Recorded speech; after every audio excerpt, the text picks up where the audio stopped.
Buenas tardes otra vez a todos. Bueno, ahí está Marianela, Hare Krishna, qué lindo verlos del otro lado. Gente querida que esté ahí escuchando ya la clase. Me voy a presentar para los que no me conocen. Mi nombre es Clarisa Crespo. Mi nombre espiritual es Chaitanya Lila Devidasi. Soy discípula de Prahladananda Swami y miembro de la Asociación Internacional para la Conciencia de Krishna, ISKCON. Primero agradecer a todos ustedes por estar ahí, a Prabhu Arjuna por haberme invitado a esta clase, que trabaja la temática del control. Esta es la temática que estudiamos todo este mes. Así que bueno, vamos a comenzar a desarrollar algunos conceptos. Quería decirles que antes de empezar, que sería bueno que cada uno pueda hacer sus aportes dentro del grupo al final de la clase o cuando se esté en el desenlace de ella, que puedan contarme qué les resuena, qué les gusta de la clase, qué les es útil, para que pueda conocerlos un poco más y saber un poco más de ustedes. Dicho esto, también quiero decirles que esta clase tiene una música muy especial. Va a comenzar con algunos conceptos que tienen que ver con concepciones materiales, para ir trasladándose a concepciones más sutiles y luego más trascendentales en relación a este tema que se llama el control. Vamos a empezar con una definición de la psicología cognitiva conductual. Nobleza obliga, siendo psicóloga, contarles que la psicología dice que el control tiene que ver con la búsqueda de resultados, de que las cosas salgan como nosotros queremos o esperamos, que continúen de la manera en que nosotros también necesitamos o pensamos que necesitamos, que el control, dice la psicología, nace del miedo, del temor. Tenemos mucho miedo a veces los seres humanos que sucedan ciertas cosas, que pensamos que hay situaciones que no vamos a poder controlar o que no vamos a poder resolver en la vida, entonces tememos al desenlace de las situaciones y por ende aparece una fantasía de control, aparece una búsqueda de control que si bien no la podemos efectuar realmente, nosotros en la fantasía creemos que es posible. Entonces el control viene del miedo, del temor, y tiene una pareja inseparable, una amiga que lo acompaña todo el tiempo, y que es la baja tolerancia a la incertidumbre. Entonces el control tiene esta característica, como no sabemos qué nos va a pasar, como tememos lo que nos puede suceder, los seres humanos buscamos controlar. Y yendo un poco más profundo dentro de las corrientes psicoanalíticas, lo que dice la psicología y nos cuenta es que el control viene del temor, pero que no es un temor particular, no es un temor, digamos, que podamos por ahí nosotros acceder a nivel consciente, pero que tiene que ver básicamente con el miedo a la muerte. Esto lo aclaro porque la clase va a tener diferentes desenlaces. Bueno, entonces un poco esta es la definición de la psicología cognitiva conductual. El temor viene de la modalidad de la ignorancia, también de creernos algo que no somos, de creernos este cuerpo material. Entonces viene la necesidad de control por la baja tolerancia a la incertidumbre. Esta es la definición de la psicología que quería compartirles.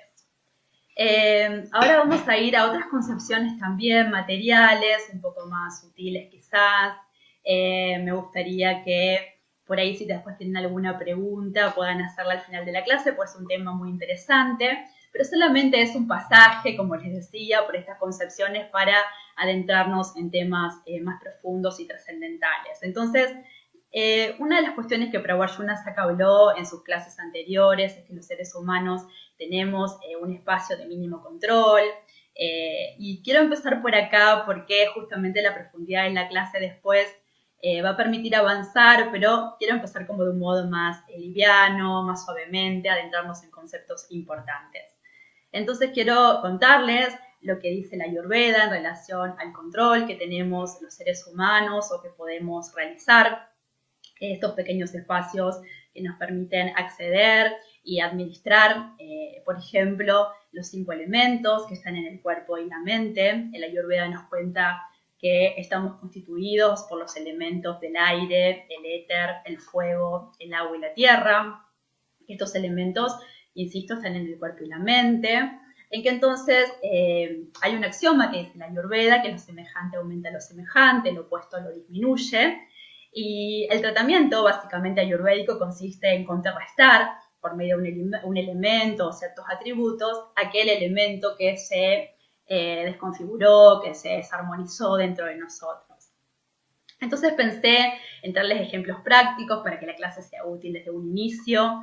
Sabemos que estamos en otoño, sabemos que el elemento aire está exacerbado por el viento que sopla, ese elemento aire se exacerba dentro del cuerpo, entonces podemos observar que tenemos la piel más seca, que tenemos el cuerpo más frío, que podemos sentir un poco más de ansiedad, un poco más de nerviosismo, que este aire se va a desequilibrar fundamentalmente en las articulaciones, en el cráneo, en los intestinos, en los lugares donde está el espacio que circula el aire. Entonces, bueno, la Ayurveda nos dice, por ejemplo, que podemos hacer un masaje caliente con aceite de sésamo, frotar el cuerpo para darle calor, o podemos hacer una sopa bien untuosa y aceitosa, o podemos también poner especias en la comida para aumentar el fuego digestivo. Entonces, bueno, dentro de los elementos tenemos un marco de control, que podemos nosotros, previamente a un estado de enfermedad, aprender a equilibrar nuestro organismo.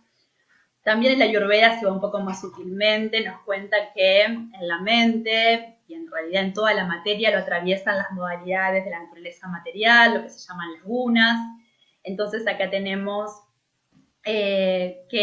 por ejemplo, están 3 estados posibles: tamas, que es la modalidad de la ignorancia; rayas, que es la modalidad de la pasión; sattva, que es la modalidad de la bondad. Entonces, podemos nosotros ir con cierto control, pasando de una modalidad a la otra.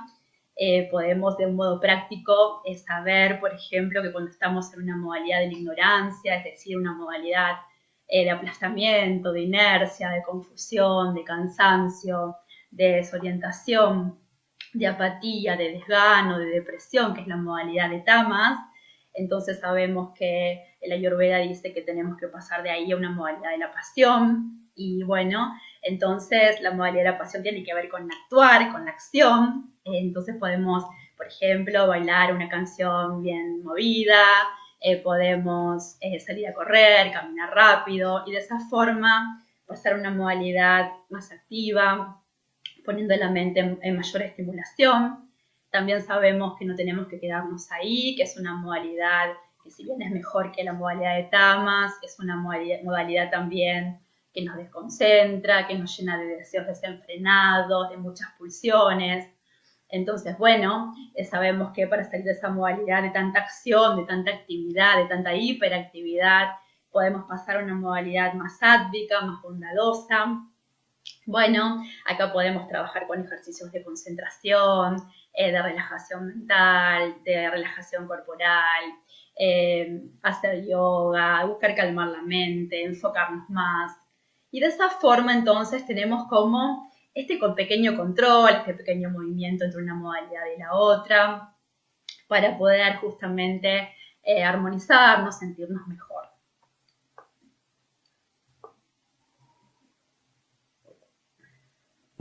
Sin embargo, lo que nos cuenta la filosofía védica es que por encima de las modalidades hay un factor que los seres humanos no tenemos acceso, que los seres humanos no podemos controlar, aunque nos gustaría hacerlo también. Este factor se llama tiempo y está por encima de los elementos, está por encima de las modalidades de la naturaleza material, y es justamente algo que no podemos controlar. El tiempo, desde una concepción material, vamos a continuar con estas concepciones antes de pasar a las concepciones espirituales. El tiempo está investido, está asociado para los seres humanos como el que nos quita, está significado como el que nos saca. Entonces el tiempo nos saca el cuerpo de bebé, nos saca el cuerpo de niños, nos saca el cuerpo de adolescentes, nos quita el cuerpo de adultos, nos quita el cuerpo de la senectud hasta quitarnos la vida. También el cuerpo podemos observar que quita a todas las personas que vamos queriendo y que con el transcurso del tiempo, bueno, se los lleva. También nos quita las actividades, y esto lo podemos ver en las personas que llegan a jubilarse, que muchas veces tienen depresiones, porque justamente se sienten muy angustiadas, porque no pueden hacer las cosas que antes hacían. Entonces el paso del tiempo es algo que está conceptualizado para la mayoría de las personas como algo negativo. Por eso la invitación de esta clase es pasar de concepciones materiales a concepciones espirituales, poder pensar el tiempo de otra manera, pensar la cronología de otra manera y poder también pensar la relación con Dios de otra forma distinta de cómo la solemos concebir los seres humanos. Dicho todo esto en relación al tiempo, quiero decirles que yo me hice algunas preguntas para el desarrollo de esta clase, como suelo hacerlo, y las quiero compartir con ustedes. Una es cómo relacionarnos con el factor tiempo. La otra es cuál es la cualidad opuesta al control que podemos nosotros como seres humanos potenciar y desarrollar para potenciar aspectos saludables. Y 3, conocer personas virtuosas, ejemplos de nuestra historia védica, de nuestra historia espiritual, que nos mostraron cómo administrar el tiempo y cómo entregarnos a Dios de otra manera. Entonces, bueno, dicho todo esto, ahora sí, quiero leerles una cita del Srimad Bhagavatam, uno de los textos sagrados que los devotos de nuestra congregación accedemos para buscar información para las clases y para estudiarlas en nuestra vida diariamente. Y el Srimad Bhagavatam 3, 29, 37, con traducción y significado dado por su divina gracia a Bhaktivedanta Swami Srila Prabhupada, quien es nuestra fundadora Acharya, quien trajo este movimiento Hare Krishna a Occidente y quien muy amablemente ha podido transcribir todo esto para nosotros. Entonces el texto dice así: el factor tiempo, que provoca la transformación de las manifestaciones materiales, es otro aspecto de la suprema personalidad de Dios. Cualquiera que no sepa que el tiempo es la propia personalidad suprema, sentirá temor del factor tiempo.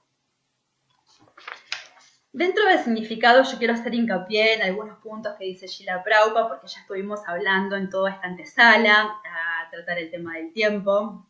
Srila Prabhupada dice que el factor tiempo entonces lo constituye el control indirecto de la suprema personalidad de Dios. Y dice algo que a mí lo quiero subrayar, lo quiero remarcar, porque acá se ve la compasión de Srila Prabhupada para con todos nosotros. Y dice que el temor de quien no sabe cómo actúa el tiempo está justificado. Entonces yo pregunté, claro, ¿cómo no va a estar justificado si quien no conoce que el tiempo es un factor indirecto de Dios, y como vimos, el tiempo es lo que arrasa, quien no tiene una relación espiritual con Dios, entonces es muy natural que sienta el tiempo como una amenaza y que sufra por ello. Acá quiero contarles que en el consultorio yo me encuentro frecuentemente con un tema del temor en relación al tiempo muy claro y que por alguna razón está asociado a lo cronológico, a lo lineal. Entonces las personas, por ejemplo, sufren mucho cuando las cosas cambian de golpe y me dicen en el consultorio, por ejemplo, bueno, pero ¿cómo si yo ayer estaba sano o hace unos días estaba sano, como ahora que estoy enfermo? O ¿cómo si hace 2 años me casé y estaba enamorada y ahora ya no siento más nada por esta persona? O ¿cómo puede ser que hace tanto tiempo que estoy esperando algo y no sucede? Entonces, cuando no hay una concepción espiritual, el tiempo es algo que marca mucho sufrimiento, por lo que quita y también por esta búsqueda lineal del ser humano, de lo cronológico, de que ciertas cosas sucedan y esto de lo inesperado que irrumpe y que no estamos como preparados para vivenciar. Entonces, se me ocurrió en esta clase traerles y hacer una pregunta de, por ejemplo, cómo sería una persona que administra el tiempo perfectamente, cómo es una persona virtuosa que es consciente de que el tiempo es representado, representa a la suprema personalidad de Dios, cómo vive una persona con estas características. Me pareció importante en esto del axioma de la Ayurveda, de que lo opuesto disminuye, buscar una persona muy virtuosa en nuestra filosofía védica, que nos muestre un norte, un camino a seguir, para que nosotros podamos andar en concepciones más espirituales. Entonces, aquí viene un pasatiempo, una historia muy bella que habla de todo esto, que es la historia de un gran rey, que era un gran devoto del Señor. que era muy condescendiente con sus ciudadanos, que se llamaba Maharaj Parikshit.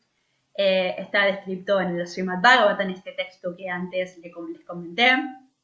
Resulta que este rey un día había salido a cazar. Srila Prabhupada aclara que los yatrias, los guerreros, tienen el permiso de cazar porque tenían que entrenarse en las armas para poder cuidar a su población, a sus ciudadanos. Entonces este rey va a cazar y un día estaba muy cansado, muy agobiado, entonces entra a una ermita y en esa ermita estaba un señor, un renunciante que estaba meditando muy concentradamente. Entonces Maharaj Parikshit lo que hace es pedirle, como estaba muy cansado, algo de tomar, algo para comer. Él era un rey muy grandioso, muy importante, era el emperador del mundo. Y este renunciante no sale de su estado meditativo, porque bueno, se cuenta que en esa época las personas realmente meditaban y no volvían en sí tan rápidamente, estaban muy concentradas en lo que hacían. Entonces Maharaj Parikshit le pide algo de tomar, algo de comer, y este renunciante no reacciona, no responde, y Maharaj Parikshit se molesta mucho, se enoja mucho, se ofende, y encuentra al lado del renunciante una serpiente muerta, entonces la toma y se la cuelga en el cuello. Y se retira del lugar. Resulta que el hijo de este brahmana, de este renunciante, tenía 12 años y tenía mucha fuerza en su palabra, es decir, lo que decía se cumplía. Cuando se entera de esta situación que había atravesado su papá con el rey, se molesta mucho. Entonces, lo que hace es generar una maldición para Maharaj Parikshit y le dice que en 7 días Maharaj Parikshit iba a morir. Cuando vuelve a la cueva a ver a su papá vuelve en sí de la meditación, se entera de que su hijo había hecho esto, se siente muy mal porque Maharaj Parikshit, si bien había realizado esa situación de la víbora, era realmente una persona muy noble, muy buena. Entonces el papá se molesta mucho, pero bueno, ya la ofensa estaba realizada, ya se había decretado que en 7 días iba a morir este rey. Entonces se le da aviso de que en 7 días Maharaj Parikshit iba a tener que morir. Resulta que cuando Maharaj Parikshit se entera de esta situación, él se siente muy avergonzado. Él dice que, bueno, que realmente se merece esa situación por haber ofendido a una persona y que todo esto le iba a servir para que en su próxima vida él pueda actuar de una mejor manera. Entonces, lo que hace es dejar a su hijo rápidamente en el trono y se retira a orillas del río Ganges. Cuando los sabios del lugar se enteran de esta situación, de que Maharaj Parikshit en 7 días iba a morir, todos los sacerdotes, los sabios, las personas más espirituales del lugar van a encontrarlo, van a su encuentro, y llega un joven de 16 años llamado Sukadeva Goswami, que era el hijo de Vyasadeva, el compilador de todos los Vedas, de todos los textos sagrados, tenía mucha sabiduría. Llegan al lugar y Maharaj Parikshit, estando rodeado de todas esas personalidades tan grandes y tan sabias, hace una pregunta a Sukadeva Goswami, a este chico de 16 años que estaba ahí, que era un gran devoto del Señor Krishna. Entonces, Maharaj Parikshit hace la pregunta, que quiero que escuchen atentamente, porque él dice, bueno, ya que voy a morir en 7 días, quiero saber cuál es ahora mi deber. Hace esta pregunta. Y yo acá quiero contarles que mi maestro espiritual, ya les vengo diciendo que por ahí le hace chistes en las clases. Cuando mi maestro espiritual cuenta este verso, dice, bueno, ¿y saben qué? Sukadeva Goswami no le dijo, pero por favor, Maharaj Parikshit, no te pongas a pensar en la muerte, no seas pesimista, anda a disfrutar los últimos 7 días que te quedan. No, eso no le dice Sukadeva Goswami, sino que le dice algo que quiero leérselos para que escuchen con atención. Y le dice, mi querido rey, tu pregunta es gloriosa, pues es de gran beneficio para toda la gente.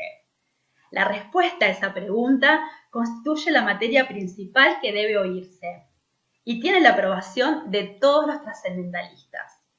Ahora después vamos a ver por qué Sukadeva Goswami dice que esa pregunta es gloriosa, lo vamos a analizar. Pero antes de esto, quiero contarles que Srila Prabhupada hace hincapié en algunas características virtuosas, no lo dice así, pero yo lo pude interpretar de este modo. Describe características de Maharaj Parikshit que nos estarían mostrando cómo es una persona que administra perfectamente el tiempo y cómo actúa una persona que es consciente de que el tiempo está subordinado a Krishna, a la suprema personalidad de Dios. Y Srila Prabhupada, en diferentes textos que estuve buscando cuando presenta el pasatiempo de Maharaj Parikshit, dice que él estaba dotado de todo, pero no contrarrestó la maldición. Dice Srila Prabhupada, podría haberlo hecho, era muy poderoso, sin embargo, aceptó la maldición, y no solamente que la aceptó, sino que también lo vio como una oportunidad para poder acercarse al conocimiento trascendental, y también lo vio como una oportunidad de pensar en Krishna y de ir hacia él. También dice Srila Prabhupada que Maharaj Parikshit, cuando ve llegar a Sukadeva Goswami, se alegra y pensó que era de muy buena fortuna que llegue Sukadeva Goswami a ayudarlo en ese momento de su vida donde él tenía que responder esta pregunta tan trascendental que tenía, que era cuál era su deber. Entonces, otra de las virtudes de Maharaj Parikshit era poder aceptar y ver que venía alguien en representación de Krishna a ayudarlo. Otra de las características virtuosas de este rey es que hizo una pregunta gloriosa. Esto significa que la pregunta es gloriosa porque beneficia a quien la realiza, beneficia a quienes la escuchan y beneficia a quienes la responden. Entonces, esta era otra virtud que tenía, las buenas preguntas que podía realizar este rey antes de morir. Otra de las características es que Maharaj Parikshit sabía perfectamente que el primer paso en la comprensión de Dios es el proceso de escuchar, y ahí es donde empieza el servicio devocional con la posibilidad de poder oír conocimientos trascendentales, por supuesto no un oír de cualquier fuente, sino de fuentes autorizadas que siguen una sucesión discipular. Entonces, Maharaj Parikshit era muy sabio en el saber que en el oír estaba la posibilidad de avanzar en la vida espiritual. Quiero sumar algo más, y por supuesto que el oír es el comienzo del servicio devocional, pero marcar que también el oír tiene que ver con la antesala de una buena pregunta. Entonces, remarcar que él hizo una pregunta lo suficientemente sabia, tan sabia que a partir de esta pregunta se desarrolla lo que se llama el Srimad Bhagavatam, este texto que nosotros los devotos estamos consultando permanentemente y compartiendo con ustedes. Y hay algo más que quiero sumar, que ya, si bien tiene que ver con una característica virtuosa de Maharaj Parikshit, yo cuando lo leí de Srila Prabhupada a mí me resonó mucho, me generó mucha paz interna, mucha calma mental, y es que Srila Prabhupada hace una diferenciación entre la cronología y la historia. Y dice esto cuando va a presentar el pasatiempo de Maharaj Parikshit en una de sus clases. Si alguien después quiere este material lo podemos compartir porque está todo escrito. Dice Srila Prabhupada, hoy en día, actualmente, historia significa un registro cronológico, pero anteriormente historia significaba solamente los incidentes importantes en diferentes momentos que eran registrados.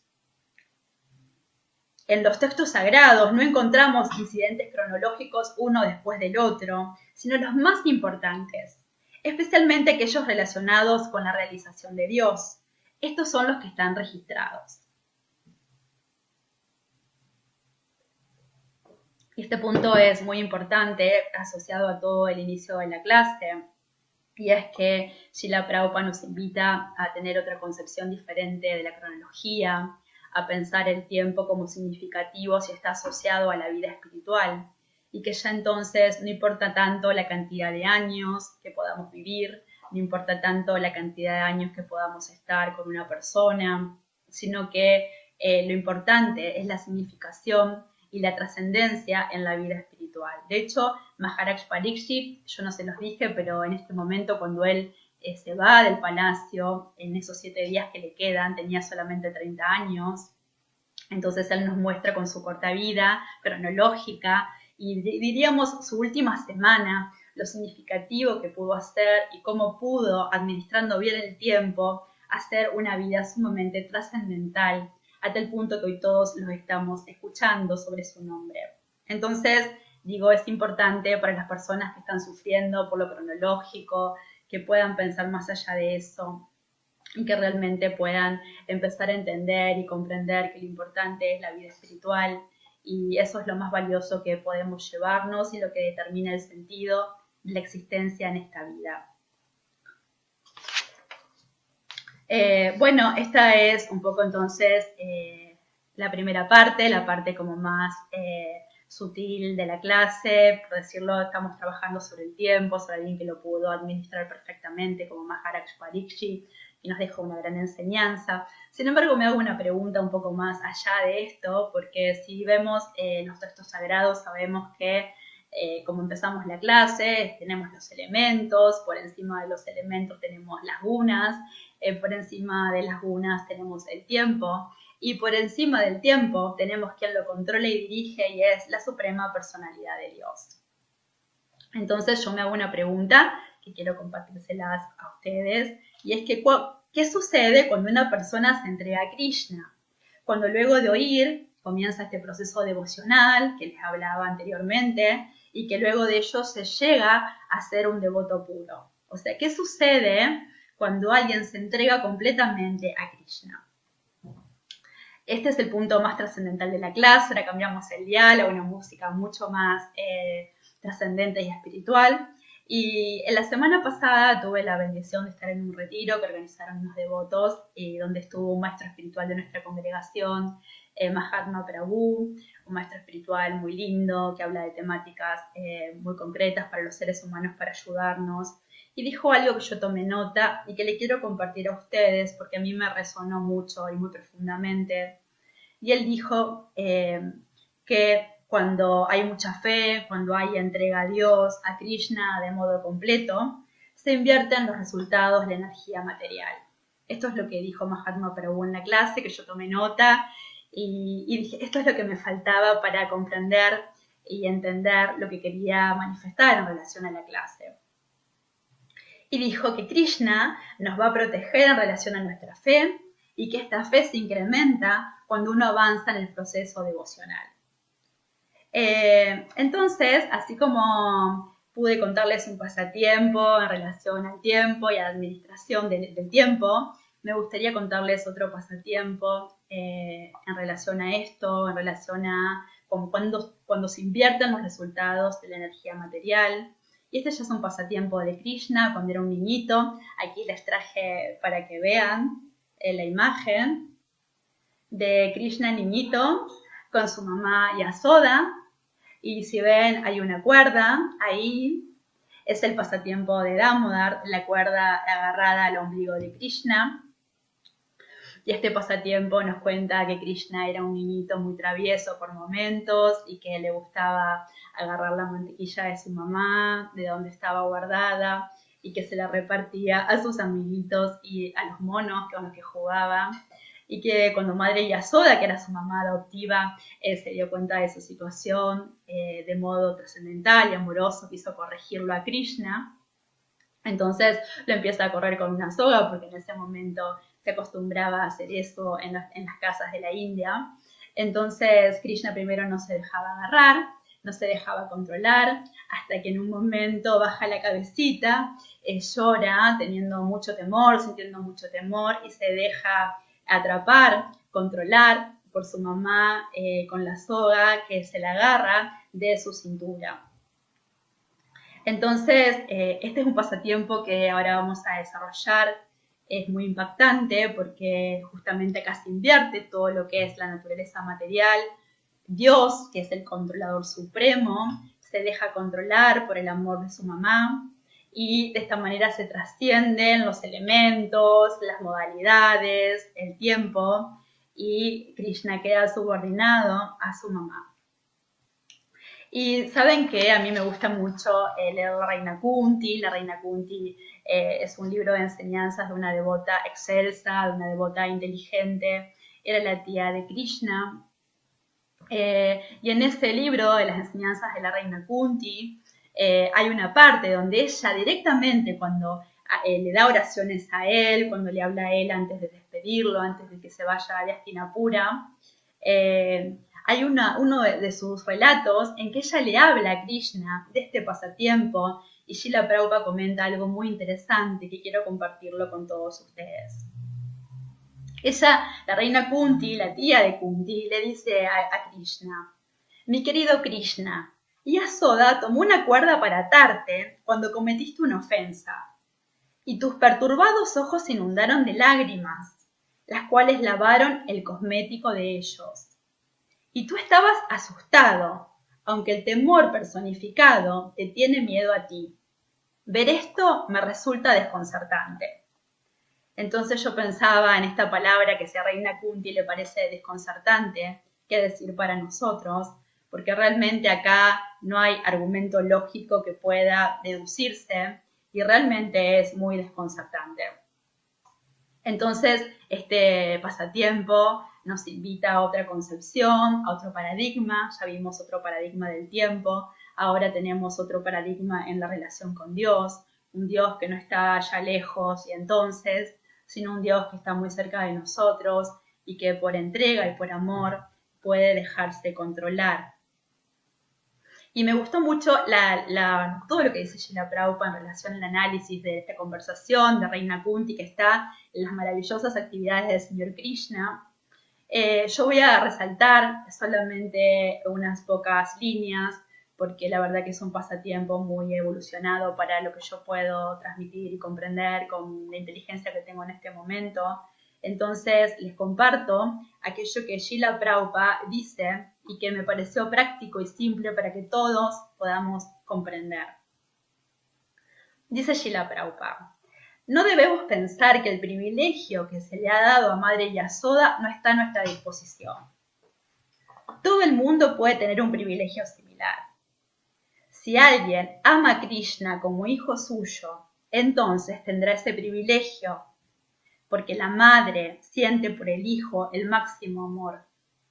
Incluso en este mundo material, no hay nada que se compare al amor de una madre, pues la madre ama a su hijo sin esperar ninguna retribución. Así que nuestro interés debe ser simplemente amar a Krishna. Cuanto más amemos a Krishna, más nos volveremos perfectos. No es necesario entender a Krishna y cómo él crea. Krishna se explica a sí mismo en el Bhagavad Gita, y no debemos tratar de entender mucho más que eso. No debemos molestarnos mucho en conocer a Krishna. Eso no es posible. Simplemente debemos aumentar nuestro amor puro por Krishna. Esa es la perfección de la vida. Entonces, bueno, hasta acá la teoría de la clase. Quiero compartirles las conclusiones antes de que pasemos a una pequeña meditación y luego a los comentarios y preguntas. Las conclusiones de esta clase que les quiero compartir, que yo pude arribar, por ahí ustedes pueden ayudarme a aumentarlas. Una es que podemos cambiar la percepción sobre el tiempo, la muerte y la relación con Dios. 2, que no podemos controlar el tiempo, pero sí podemos administrarlo correctamente. 3, que el único modo de administrar el tiempo, según nuestra perspectiva, es comenzar el proceso devocional desde el oír hasta la entrega completa a Dios, pero oír de fuentes fidedignas, de fuentes autorizadas, de una sucesión discipular, que Krishna está por encima del tiempo y que siendo el controlador supremo, por el amor de un devoto puro se deja controlar, se somete a su amor como en el pasatiempo de Madre Yasoda y Damodar y Krishna. Esas son las conclusiones. Ahora quiero ver si hay algún comentario, si no vamos a pasar a la pequeña meditación. Acá Prabhu Arjuna Saka muy amablemente me escribe la pregunta que hicieron en el grupo. Una es si el control y el deseo están relacionados. Bueno, estábamos hablando de que en realidad el control está asociado al temor y el temor tiene que ver con el miedo a que nos sucedan otras cosas de las que deseamos. las que deseamos a nivel consciente, porque en realidad conocemos cuáles son nuestros deseos más profundos, cuáles son nuestros deseos más inconscientes, cuál es el deseo trascendental de nuestra alma. Entonces sí podríamos decir que el control está sujeto a que las personas tememos a que nos sucedan otras cosas de las que creemos desear. Esto lo marco porque en realidad casi siempre el deseo tiene que ver con lo que nos pasa y no tiene tanto que ver con lo que decimos querer que nos suceda. Pero sí, es un miedo, es una búsqueda de que las cosas tomen el rumbo y tomen el cauce de lo que nosotros queremos y donde justamente se marca la dificultad de la entrega al tiempo, de la entrega a Krishna, de la entrega a los planes que están por encima de nosotros y que siempre son mejores de los que nosotros creemos que son. No sé si hay alguna otra pregunta para Arjuna. Bueno, entonces vamos a hacer un pequeño ejercicio. Después me gustaría que realmente pongan lo que les resuena de la clase, lo que se lleva cada uno, porque eso es muy importante para mí, poder conocerlos, ver lo que les sirve, como para tener en cuenta para otras clases también. Así que bueno, vamos a cerrar los ojos, como hacemos siempre al final de las clases, que a mí me gusta poder llevar todo este concepto teórico a un registro más vivencial. Les voy a leer una pequeña oración de Mahatma Prabhu, este maestro espiritual que yo les contaba, que escuché el sábado pasado en este retiro.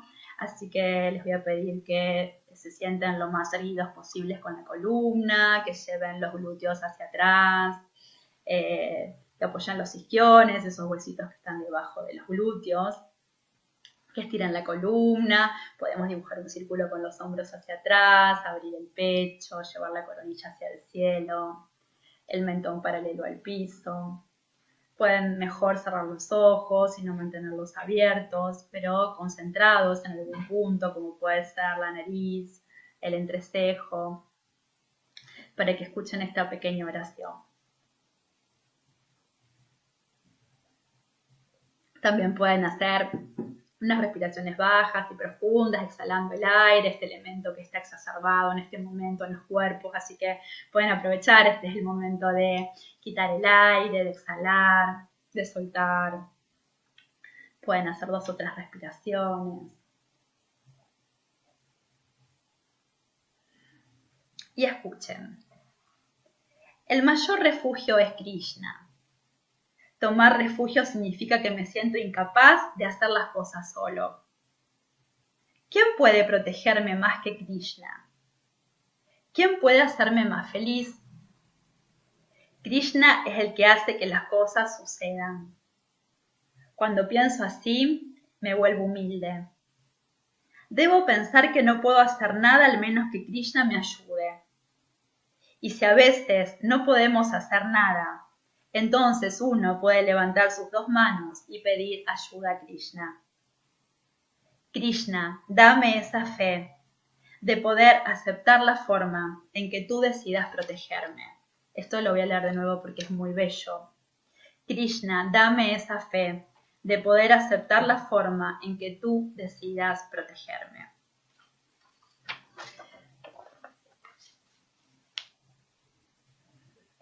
Así que muy suavemente vamos a dejar que todas estas palabras se sienten en nuestra mente, en nuestro cuerpo, en el corazón, que se nutran de esta fe, de esta entrega.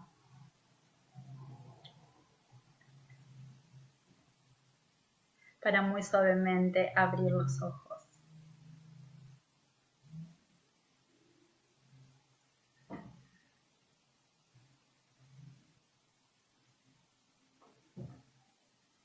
Bueno, hasta acá ha llegado la clase. No sé si hay no hay ningún aporte más. Después si pueden dejarlos, se los agradezco mucho. Agradecer otra vez a Prabhu Arjuna Saka por la invitación a dar esta clase. Hoy terminamos entonces el tema del control. Él siempre es muy misericordioso conmigo y me gusta agradecerlo públicamente. Realmente me ha dado muchos consejos que pude oír y pude practicar y llevarlos a la práctica y que han transformado mi vida. Quiero agradecer a mi maestro espiritual porque es tan contundente, porque da estas clases donde utiliza estos versos tan firmes, tan determinados, que me inspiran tanto. Y bueno, y agradecerle a cada uno de ustedes, a los que van a escuchar después también. Espero poder serles útil, poder servirles, que la clase los ayude a aumentar, a ampliar nuestras concepciones materiales, ir hacia concepciones más espirituales, que recordemos a Maharaj Pariksit, su relación con la muerte, su relación con el tiempo, su relación con la historia espiritual, que recordemos a Madre Yasoda en su entrega y cómo gracias a eso pudo controlar el amor de Krishna, porque en definitiva lo que nos separa de estas grandes personalidades es la magnitud en la entrega. Entonces yo les sugiero que trabajemos en la entrega. Todos tenemos debilidades, vulnerabilidades, y sería bueno que un buen ejercicio es, en vez de querer controlar y en vez de querer que las cosas sean como nosotros esperamos, que podamos cada vez que vengan esas intenciones cambiarlas, transformarlas y llevarlas a esa entrega a Dios de la manera en que cada uno la pueda hacer. La entrega nada más y nada menos es un regalo de esta clase, es algo que podemos tener en cuenta para empezar a practicar en nuestras vidas momento a momento. Yo cuando realmente pensé en esta clase y pensé en abordar el tema del tiempo, en un momento dije, bueno, es un tema difícil para tratar. No quería tratarlo desde las concepciones materiales en las que estamos, porque la verdad que si a mí alguien me dice que voy a morir en 7 días, yo ya sé de sobra cómo voy a reaccionar, sé de sobra en el lugar en el que estoy. Entonces preferí, siendo consciente de que la palabra fortalece o debilita, usar palabras y modelos de personas que nos fortalezcan, que nos muestren el camino, que nos hagan avanzar bien alto, a volar bien alto. Así que es mi deseo realmente que todos nosotros de ahora en más recordemos a Maharaj Pariksit y a Madre Yasoda. Bueno, me despido de ustedes con mucho cariño, con mucho respeto. Ya espero volver a verlos muy prontamente en los próximos temas, si Prabhupada me lo permite. Así que bueno, gracias por estar ahí. Hare Krishna, Hare